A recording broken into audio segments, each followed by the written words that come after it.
3D printed suicide capsules are now legal. There's a tree that smells like rotting fish, and there's a bounty to destroy it. And California school districts eliminate the D and F grading. These are the weird stories for Thursday on Weird AF News, the only daily weird news podcast hosted by a comedian inside a very spacious closet. I'm Jonesy, and you are you, and I'm glad you're you. And I'm glad you're here. Come on, let's do it. Yeah, you and me. 3D printed suicide pods are now legal in Switzerland. They're called Sarco machines. They are 3D printed capsules, and they're designed for the use in assisted suicide. Now, these Sarco machines have just passed a legal review, and they can operate in Switzerland. So you can print out your suicide machine. Or you could just get a rope. Seems a lot cheaper and easier. That's old school, though. You're not cool if you kill yourself with a rope. You're cool if you kill yourself in a 3D printed suicide spaceship. This Sarco machine was created by Dr. Philip Nitschke in the Netherlands. It's a coffin-like capsule. This assisted dying pod requires the ingestion of liquid sodium pentobarbital, and it allows for a peaceful death within your 3D printed pod. Here's a quote from Nitschke, the guy who invented it. Well, the benefits for the person who uses the pod is that they don't have to get any permission from anyone. They don't need some special doctor to try and get a needle in them. They don't even need to get difficult drugs to obtain, very difficult. It's very easy. Just kill yourself in the pod I made. It's very easy. I want to make it easy. All right, well, don't make it too easy, okay? Because, the people who are, on the verge, you don't want to make it easy for them. You should make it a little more difficult. I shouldn't be able to push a button in my bedroom and now, blam, I'm dead. Make me work at it. That way I think about it. That's just my opinion. It says here, the capsule is activated from the inside and can be towed to a location that the person wishes to die in, such as an outdoor setting or the premises of an assisted suicide organization. Where would I kill myself? An outdoor setting sounds great. Do you think they would let me put my pod in Fenway Park to kill myself? Right in left field, right in front of the green monster. Oh, that would be the place I'd want to do it. Kill myself in Fenway Park. It'd be good. It says here, once activated, the capsule floods the interior of the pod with nitrogen and rapidly reduces the oxygen, causing the individual to lose consciousness and ultimately pass away without panicking, without choking.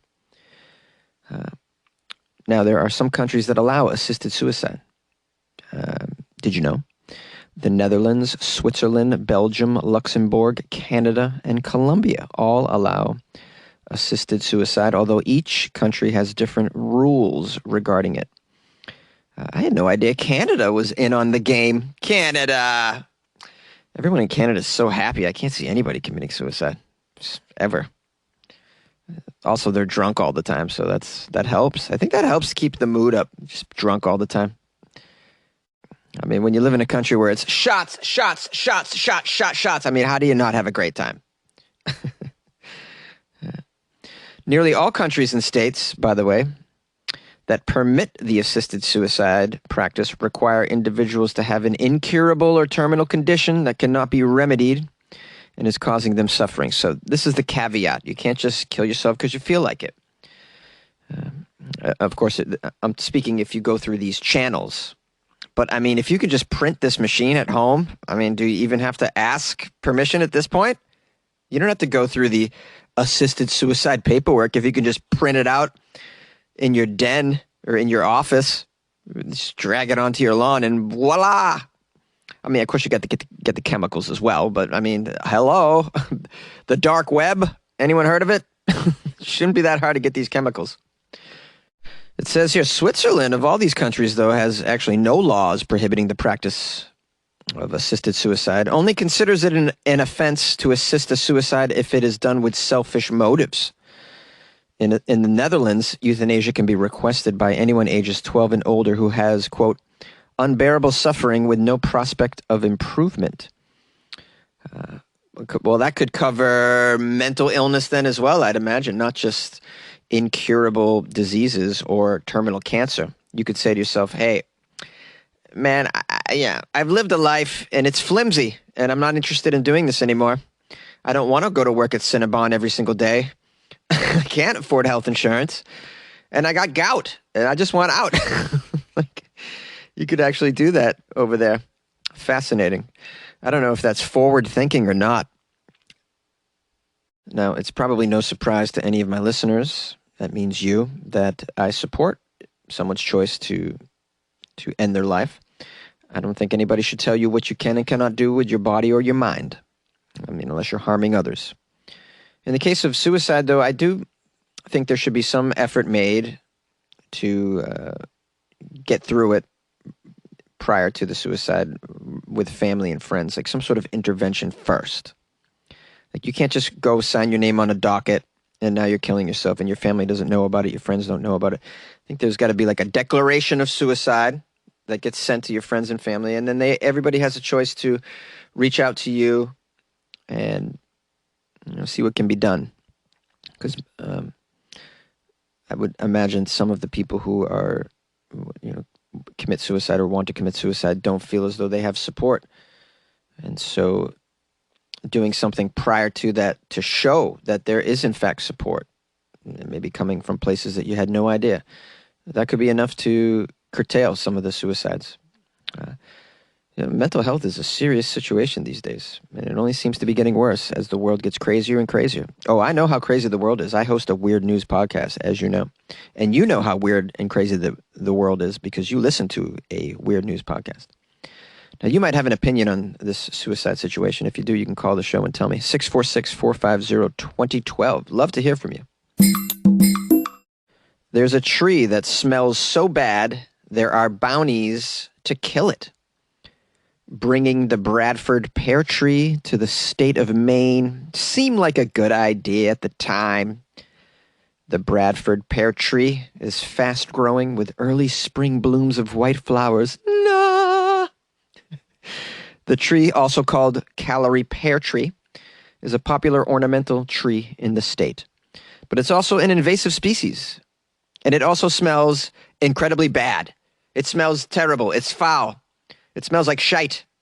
And if it gets a foothold in Maine's cultural landscape, it could have a devastating effect on the native species and have a devastating effect on the nostrils of those 12 people that live in Maine. Can't be messing with the grandiose smell of Maine. Have you ever been to Maine? It smells lovely. It smells like a lobster's butthole. That's what's happening right now in the United States, though. This tree, it's gotten so bad in South Carolina that officials in South Carolina are planning to outlaw the sale and purchase of this pear tree by 2024. And they're offering a bounty to eradicate this smelly tree. The situation is not that serious in Maine yet, according to officials who are keeping a close eye on the species. Yeah, not yet, because there's only 8 people living in Maine. Here's a quote from Gary Fisher, the Maine Department of Agriculture.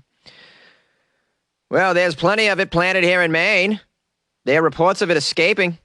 A report out of Portland 5 years ago indicated it had been found in some natural areas there as well.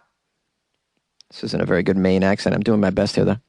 Yeah, we don't have electricity up here, but we got them trees. Smelling pretty bad, I tell you. Get myself some nose pinches. Don't have any, so I used that. I put a clothespin over my nose. That worked for a little bit. These things smell like dead fish. Terrible, terrible. Smells like crap.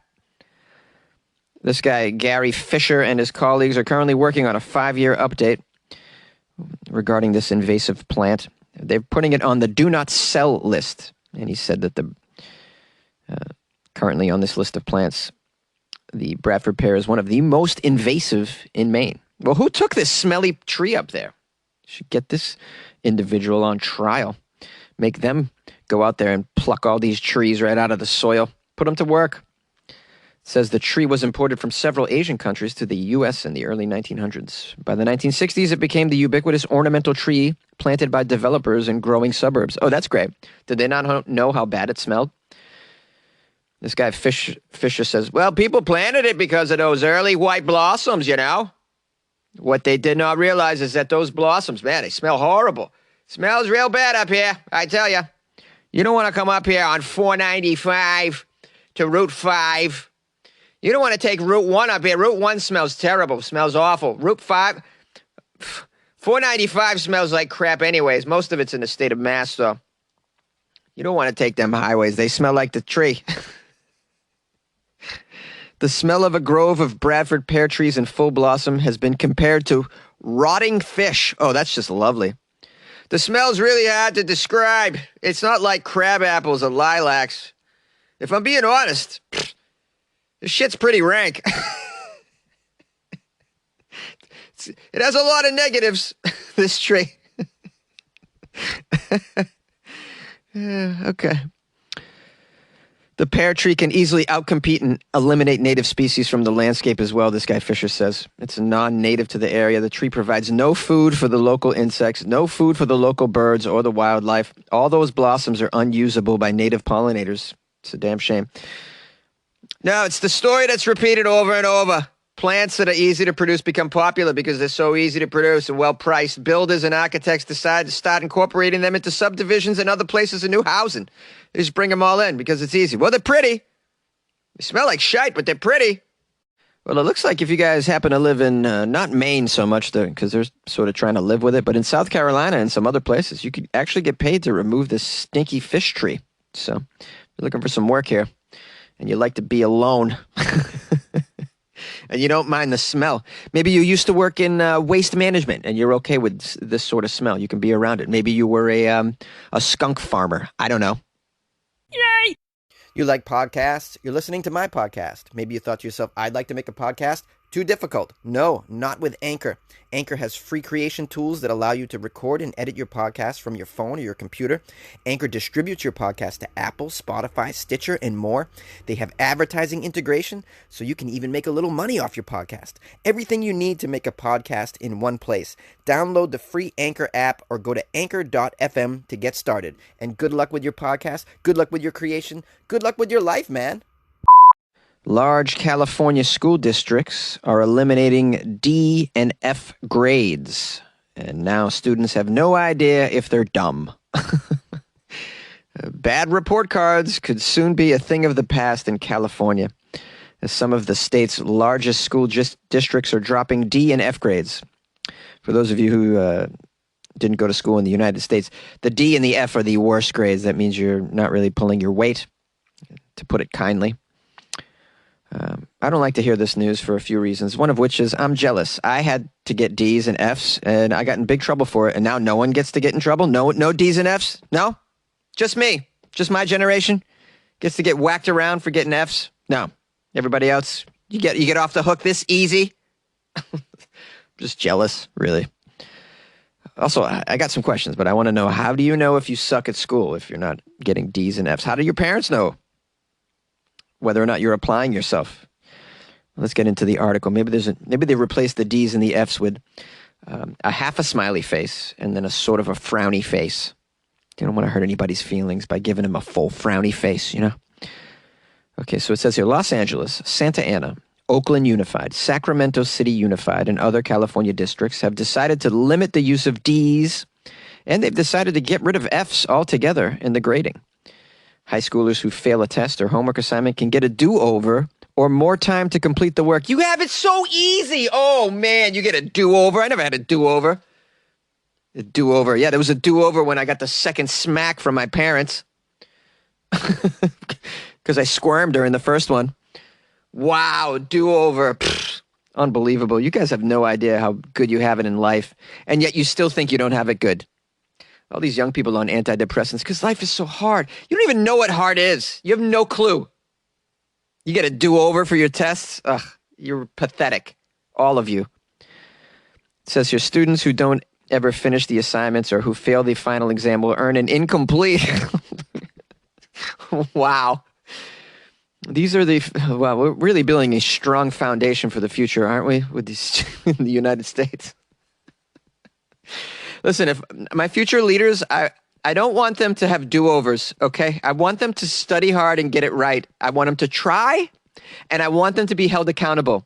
We already have a plethora of politicians who are just squirrely assholes, dishonest. You're just breeding more and more generations of this chicanery, if I may be so bold as to use a word I don't understand. I get an F for that. Okay. This move is called competency-based learning. Okay, we're going to learn a new phrase here, guys. Competency-based learning. Just because you give it a fancy name doesn't mean I'm going to buy into your, this is trickery, in my opinion.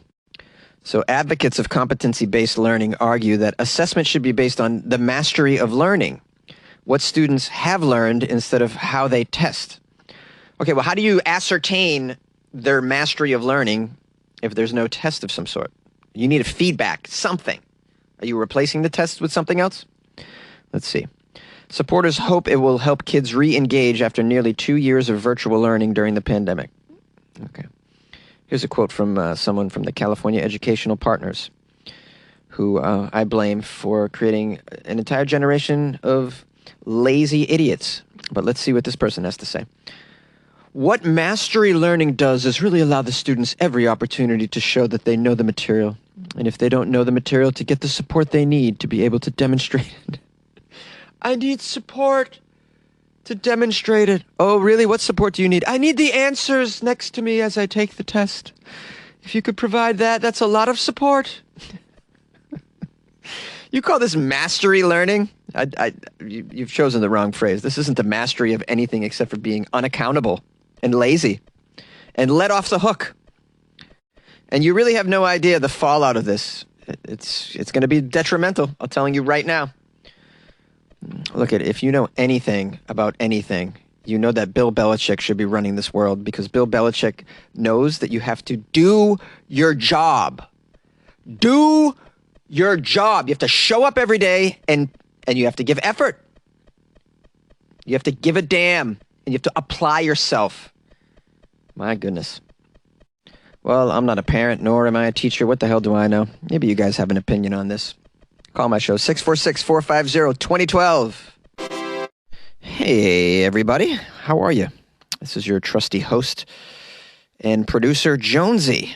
And I want to thank you for listening all the way to the outro, where you get to hear me give thanks and praise and instructions. Pay attention. I want to give thanks and praise first off to Kirsty Kelly from the UK. Big time fan of the show. Long time OG fan. Supporter as well. She calls in sometimes. She sent me some stuff. A nice little care package. 2 kinds of extremely strong coffee. One is called Death Wish coffee. The other one is called Biohazard. Wow. It just came in. Just came in the mail. I haven't tried it yet, but I cannot wait. First of all, the Biohazard coffee they both claim to be the strongest coffee in the world. Biohazard says a 12-ounce cup of their coffee contains 928 milligrams of caffeine. Do you have any idea how over the legal limit that is? I mean, I got energy drinks in there that are 300 milligrams, and those things make my head pop off. I can't imagine what a 900 plus milligram cup of coffee is going to do to me. Wow. I'll be sure to record an episode next week of that. After a cup of that. I don't even know how I'll be able to do it. I can't stay inside a closet on 900 milligrams of caffeine. I'll just punch right through the walls. I don't know how I could do it. I might try, though. I'll probably be talking so fast you wouldn't be able to understand me. So maybe I lay off that. We'll try. We'll see what happens. I think I should do like a test as well to discover which of these is actually the strongest coffee in the world. They both claim to be. I'm going to have to make a video of that for the Patreon. Ooh, the Patreon. That's where I put stuff like that, where I taste test weird things people send me. You can mail me something for the holidays. Just reach out to me. I'll give you my address. funnyjones@gmail.com, or reach out through Instagram @funnyjones. And if you want to send me something for the holidays, I'm totally cool with it. Or just join the Patreon. You don't have to lick a stamp if you join the Patreon.